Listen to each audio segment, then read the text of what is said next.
آج کا جو روس آپ دیکھ رہے ہیں، ایک ایسا ملک جو دنیا کے نقشے پر سب سے زیادہ رقبہ رکھتا ہے، 11 ٹائم زونز پر پھیلا ہوا، مشرق میں جاپان کے سمندر سے لے کر مغرب میں یورپ کی سرحدوں تک، شمال میں برفانی سمندر سے لے کر جنوب میں قفقاز اور وسطی ایشیا تک۔ مگر سوال یہ ہے کہ آخر یہ روس اتنا بڑا کیسے بنا؟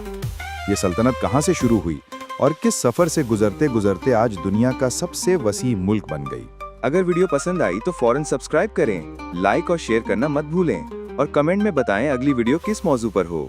یہ کہانی شروع ہوتی ہے صدیوں پہلے، اس وقت جب موجودہ ماسکو یا سینٹ پیٹرزبرگ جیسی بڑی ریاستیں وجود میں نہیں آئی تھیں۔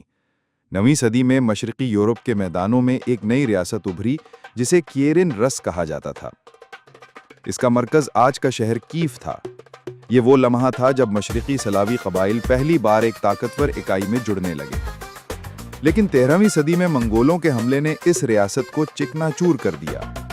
روسی زمین کئی چھوٹی ریاستوں میں بٹ گئی۔ انہی ٹکڑوں میں سے ایک تھا ماسکو۔ ابتدا میں یہ ایک چھوٹا سا مرکز تھا، مگر وقت کے ساتھ ساتھ اس نے طاقت حاصل کی۔ منگولوں کی کمزور ہوتی گرفت اور مقامی حکمرانوں کی چالاکی نے ماسکو کو ایک نئی طاقت میں بدل دیا۔ پھر آیا 1547 کا سال، جب ایوان چہارم، جسے دنیا ایوان دی ٹیریبل کے نام سے جانتی ہے، نے پہلی بار اپنے آپ کو سارے تمام روس کہلایا۔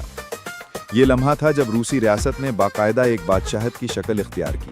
کیتھرین دی گریٹ کے دور میں بحیرہ اسود تک سرحدیں بڑھیں، قفقاز پر قبضہ ہوا اور وسطی ایشیا کی طرف پیش قدمی شروع کی گئی۔ رفتہ رفتہ پولینڈ کے حصے، فن لینڈ، مالدووا اور مشرقی یورپ کے کئی علاقے بھی سلطنت میں شامل ہو گئے۔ 19ویں صدی تک روس ایک کانٹیننٹل امپائر بن چکا تھا، ایک ایسی سلطنت جو یورپ اور ایشیا دونوں پر پھیلی ہوئی تھی، اور شمالی امریکہ میں بھی اس نے قدم جمائے، یعنی وہی الاسکا جو بعد میں امریکہ کو بیچ دیا گیا۔ روس کے زیر اثر علاقے یوکرین، بیلاروس، بالٹک ممالک، قفقاز، وسطی ایشیا اور مشرقی یورپ کے بڑے حصے شامل تھے۔ یہ سب علاقے براہ راست ماسکو کے قبضے میں یا اس کے اثر و رسوخ کے دائرے میں تھے، اور یہی وہ جغرافیائی حقیقت تھی جس نے روس کو دنیا کا سب سے بڑا ملک بنایا۔ یہی پس منظر تھا جس پر بعد میں 1917 کا انقلاب آیا اور سوویت یونین کی بنیاد رکھی گئی۔